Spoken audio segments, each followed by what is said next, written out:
Hello everyone, this is Shayan Siddiqui with you, an expert business and economics lecturer, an educationalist and a professional corporate trainer. Welcome to my channel.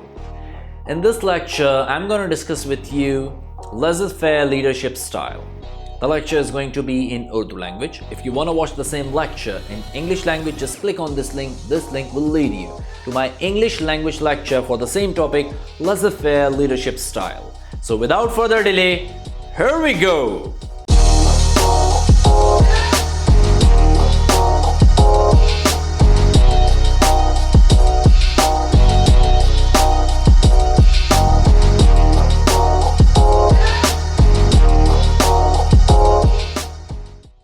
Welcome back और ये है हमारा आज का topic laissez-faire leadership style.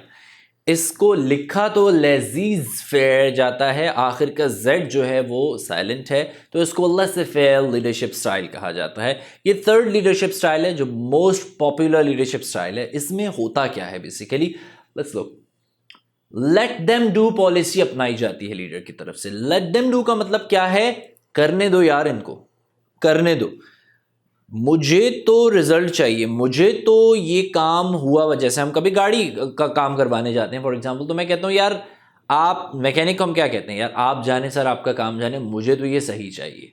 ठीक है, इसी तरह से लीडर एक अप्रोच रखता है और वो कहता है कि यार मुझे तो मेरा टास्क अचीव करना है, मुझे तो अपना लॉन्ग टर्म जो विजन है वो उसको अचीव करना है, या मेरा शॉर्ट टर्म मैंने कोई गोल रखा हुआ है वो अचीव करना है। आपकी मर्जी भाई, आप जैसे भी करें। ठीक है, इसे कहते हैं लेट देम डू पॉलिसी।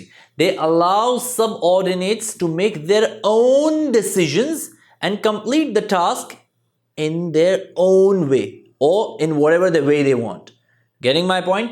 अच्छा, laissez-faire leadership style is quite different from democratic leadership style.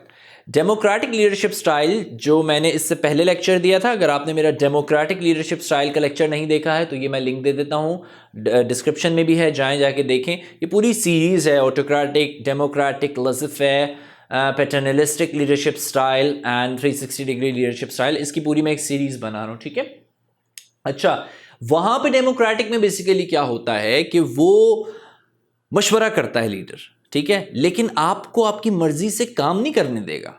मशवरा करेगा, आपका इनपुट लेगा, मगर काम आप उसकी मर्जी से करेंगे। यहां पे क्या होता है, लीडर अलाउज सबऑर्डिनेट, वो अलाउ कर देता है, वो कहता है यार जैसे मर्जी आप करें, मुझे टास्क अचीव करके दें, that's it.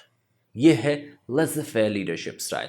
The leader sets the main objective, जो मेन ऑब्जेक्टिव है जहां तक पहुंचना है वो सेट कौन करता है? Leader. But the employees have complete freedom to decide how best they can achieve that objective. Are you getting my point? तो ऑब्जेक्टिव उसने सेट किया, एम्प्लॉयज को फुल फ्रीडम है, जितना आप 24 आवर काम करें, आप हफ्ते में 2 दिन काम करें, हमें वहां पहुंचना है।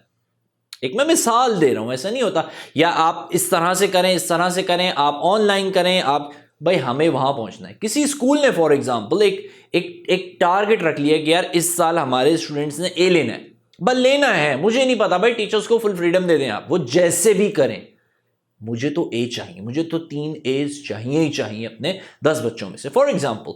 तो अब इसके लिए आपने अलाउ कर दिया उन्हें कि वो जैसे चाहें बच्चों को पढ़ाएं, वो एक्स्ट्रा आवर्स लें, वो शाम की क्लासेस लें, जो भी करें, laissez-faire। समझ आ रही है बात? Okay, this is often referred as an extreme version of democratic leadership style. Last बात में क्या है, वो कहता है कि laissez-faire लीडरशिप स्टाइल जो है बेसिकली ये एक्सट्रीम वर्जन ऑफ डेमोक्रेटिक कहलाता है। क्यों? क्योंकि डेमोक्रेटिक में, ऑटोक्रेटिक में क्या हो रहा था कि वो सुन ही नहीं रहा किसी की, किसी से मशवरा नहीं कर रहा, लीडर सिर्फ ऑर्डर दे रहा है। डेमोक्रेटिक में वो मशवरा कर रहा है, लोगों से पूछ रहा है, उनके इनपुट्स ले रहा है, लेकिन laissez-faire के अंदर वो अलाउ भी कर रहा है लीडर कि अपनी मर्जी से, अपने स्टाइल से काम कर लो भाई। समझ आ रही है मेरी बात आपको? इसे कहते हैं laissez-faire leadership style. Okay, features क्या है laissez-faire लीडरशिप स्टाइल के? Number 1, manager delegate all authority and decision making power to workers. पूरी authority and decision making power भी वो वर्कर्स को दे देता है। पहले डिसीजन मेकिंग पावर डेमोक्रेटिक के अंदर उसके हाथ में रहती है, वो सिर्फ इनपुट लेता है। यहां पे वो डिसीजन मेकिंग पावर भी दे देता है, वर्कर्स को, एम्प्लॉयज को दे देता है कि यार तुम लोग तय करो, तुम लोग फैसला करो। अच्छा, ऐसा नहीं है कि इम्प्रैक्टिकल है, ये सारे लीडरशिप स्टाइल्स 100% प्रैक्टिकल हैं।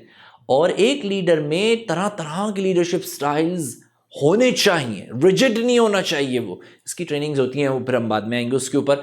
अभी आपको पता चलेगा कि ये स्टाइल कहां कहां एप्लीकेबल है। अच्छा, managers give minimal inputs to subordinate और द एम्प्लॉयज, बहुत ही थोड़ा सा हल्का फुल्का सा गाइड कर देता है, बस इनपुट्स नहीं देता ज्यादा। ऐसी सूरत हाल के अंदर मैनेजर या जो लीडर्स होते हैं वो ज्यादा इनपुट नहीं देते। वो कहते हैं यार आप लोग की मर्जी, आप लोग जैसे चाहो इस मसले को हल करो, सॉर्ट करो, हमें तो भाई रिजल्ट चाहिए। Getting my point? अच्छा, आगे आ जाते हैं advantages of laser-fair leadership style. First advantage is कि वर्कर्स बहुत ज्यादा मोटिवेटेड हो जाते हैं। यार आपको फ्रीडम मिल जाती है ना, एक वर्कर को फ्रीडम मिल जाती है कि वो अपने स्टाइल से काम करेगा, अपने अंदाज से काम करेगा, अपने पेस से काम करेगा, अपने जैसे उसको बेहतर लगता है वो अवेलेबल रिसोर्सेज को उस तरह से यूटिलाइज करेगा, मोटिवेट हो जाता है। और दूसरा ये इसमें फ़ायदा ये होता है कि वर्कर्स ये समझते हैं कि यार हमारे टैलेंट को रिकॉग्नाइज किया गया है, हम पे ट्रस्ट किया गया है, मैनेजमेंट की तरफ से, मैनेजर की तरफ से, लीडर की तरफ, हम पे ट्रस्ट किया गया है, तो यार उस ट्रस्ट पे पूरा उतरना चाहिए। तो मोटिवेशन। दूसरा, they will feel that they have been trusted by the organisation. Employees को ये फील आएगी कि ऑर्गेनाइजेशन ने उन पर ट्रस्ट किया है। और जाहिर सी बात है, क्यों? क्योंकि ऑर्गेनाइजेशन उन्हें क्या कह रही है, वो ये कह रही है, या उनको लीडर क्या कह रहा है, मैनेजर क्या कह रहा है, कह रहा है कि भाई मुझे तो आप पे पूरा भरोसा है, आपके टैलेंट पे पूरा भरोसा है, आप जैसे चाहें काम करें, बस मुझे तो ये टास्क अचीव करके दे दें। इसी के बाद अगला क्या कहता है, workers will research and design the teams. इसमें बड़ी अच्छी चीज ये होती है कि जब मैनेजर्स को या वर्कर्स को, टीम लीडर्स को आप अलाउ कर देते हैं कि भाई जैसे मर्जी चाहे तुम करो, अब वो खुद एक थॉरो रिसर्च करते हैं, यार कौन हमारी टीम में बेस्ट फिट रहेगा, कैसे बेस्ट फिट रहेगा, क्या कर सकता है, क्या नहीं कर सकता है, कौन कैसे काम को कर सकता है। अब वो रिसर्च करेंगे और उस हिसाब से अपनी टीम को डिजाइन करेंगे, क्योंकि असल में तो फ्रंट लाइन मैनेजर्स ज्यादा जानते हैं कि बेस्ट टीम क्या है हमारी। Are you getting my point? कि बेस्ट पोटेंशियल कौन से एम्प्लॉयज के अंदर है, ये लोग कहां पे बेस्ट फिट हैं, तो वो अपनी टीम डिजाइन करेंगे। तो ये बहुत बड़ा एडवांटेज है लेज़र-फेयर का।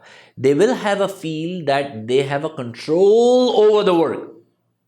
ये बड़ी इंपॉर्टेंट फील होती है। जब आप देखें ना, अब गाड़ी में आप गाड़ी चला रहे हैं, गाड़ी के बराबर वाली सीट पे, आप ड्राइविंग सीट की जो बराबर में होती है, आप उस पे बैठे हुए, आपको अगर if you are a driver, आपको एक कन्फ्यूजन सी रहती है, यार पता नहीं अभी यार गलत मोड़ लिया, ओ करीब जा रहा है, क्योंकि आप अपने दिमाग से सोच रहे होते हैं। लेकिन अगर आपको उठा के ड्राइविंग सीट पे बिठा दिया जाए तो आप बड़े मुतमईन होकर गाड़ी चलाएंगे। क्यों? क्योंकि आपको तो खुद आती है गाड़ी चलाना। सेम फील एम्प्लॉयज़ में आ जाती है, वर्कर्स में आ जाती है। वो कहते हैं यार हमारे हाथ में कंट्रोल आ गया है काम का, तो फिर अब हम अपनी मर्जी से करेंगे ना। पहली चीज़ भाई, ऑर्गेनाइजेशन ने हमारे टैलेंट को पहली चीज़ भाई, क्या ऑर्गेनाइजेशन ने हमारे टैलेंट को रिकग्नाइज किया, हम पे ट्रस्ट किया, हमें टीम डिज़ाइन करने को दी है, और अब हमारे हाथ में कंट्रोल है कि हम स्पीड को, पावर को, पेस को खुद मैनेज कर सकते हैं मोटिवेट होकर काम करने के लिए, और फिर वो आपको बेस्ट रिजल्ट्स देंगे। ठीक है? अच्छा जी, डिसएडवांटेजेस ऑफ लेज़र-फेयर की तरफ आते हैं। पहला डिसएडवांटेज ये है, हर लीडरशिप स्टाइल के एडवांटेजेस भी हैं और डिसएडवांटेजेस भी हैं। कौन सा अच्छा है, कौन सा बुरा है, ये डिस्कशन ही नहीं है, क्योंकि लीडरशिप स्टाइल्स तो बहुत सारे हैं। ठीक है? आपको हर एक के प्रोस एंड कॉन्स पता होने चाहिए। रिस्की बहुत ज़्यादा है। क्यों? क्योंकि डायरेक्टली आप सुपरवाइज नहीं कर रहे एज अ लीडर, आपने डेडिकेट कर दिए, आपने, आपके हाथ से कंट्रोल भी चला गया, आपने औरों को अलाउ कर दिया। अब वो डिसीजंस लेने अपने हिसाब से रिस्की है, because you are not directly supervising the work. आपने उन पर बहुत ज़्यादा, अपने एम्प्लॉयज़ पे ट्रस्ट किया हुआ है। कुछ ऑर्गेनाइजेशंस ऐसी होती हैं, कुछ बिजनेसेस ऐसे होते हैं जहाँ पे ये 100% चलता है, कुछ में नहीं चलता। ठीक है?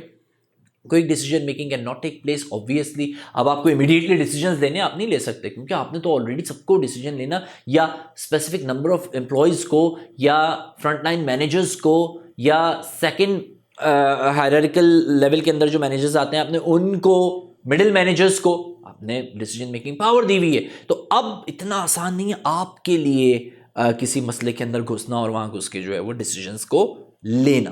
तो क्योंकि डिसीजन मेकिंग पावर आपने आगे दी हुई है। Reliance on the workers might result in lack of control over the work. ये जरूरत है क्योंकि अब आपने वर्कर्स के ऊपर एज अ लीडर बहुत ज्यादा रिलाई करना शुरू कर दिया है, और इसका नतीजा ये निकल सकता है कि आपके हाथ से कंट्रोल छूट जाए। कंट्रोल निकल गया ना, क्योंकि अब वो भी फैसला ले रहे हैं, वो भी ले रहे हैं। ऑटोक्रेटिक में क्या होता था कि फुल कंट्रोल आपके हाथ में होता था। Why? Because total decision making आपके हाथ में थी। यहां पे कंट्रोल निकल गया, अब डिसीजन मेकिंग पावर कहीं और चली गई है। ऑल्दो आपके हाथ में मेन डिसीजन मेकिंग पावर तो है, but try to understand by this way आप कंट्रोल लूज कर देते हैं ऑर्गेनाइजेशन पे से।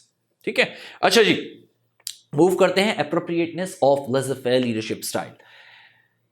लेज़र-फेयर लीडरशिप स्टाइल, ये जो स्टाइल है ना, जो मैंने कहा ना late them do the work, ये ऐसी ऑर्गेनाइजेशंस में बहुत कामयाब रहता है जहां क्रिएटिविटी चाहिए होती है, जहां जैसे फॉर एग्जांपल कंप्यूटर सॉफ्टवेयर के बिजनेसेस हैं, एडवर्टाइजिंग एजेंसीज हैं, मार्केटिंग एजेंसीज हैं, गूगल है, क्रिएटिव तरीन एप्पल, टेस्ला, माइक्रोसॉफ्ट, फेसबुक, ये लेज़र-फेयर पे चलते हैं। क्यों लेज़र-फेयर पे चलते हैं?